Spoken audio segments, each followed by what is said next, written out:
তারা বলতো এখানে গোস্ত আর রক্ত যদি আমরা আমাদের দেশ যুবতাকে খাওয়াতে পারি, দিতে পারি, তাহলে আল্লাহ সন্তুষ্ট হবে।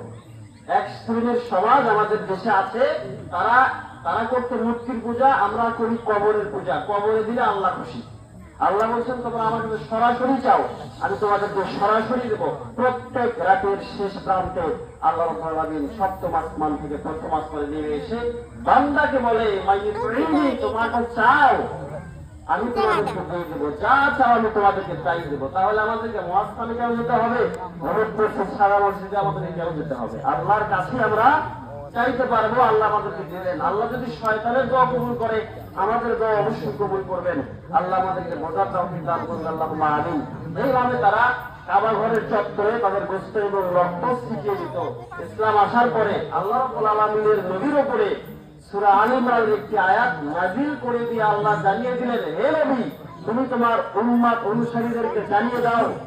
আল্লাহ বললেন, আউযু বিল্লাহি মিনাশ শাইতানির রাজীম, লা ইয়ানাল্লাহা লুহুমুহা ওয়ালা দিমাউহা ওয়ালাকিন ইয়ানালুহু তাকওয়া মিনকুম।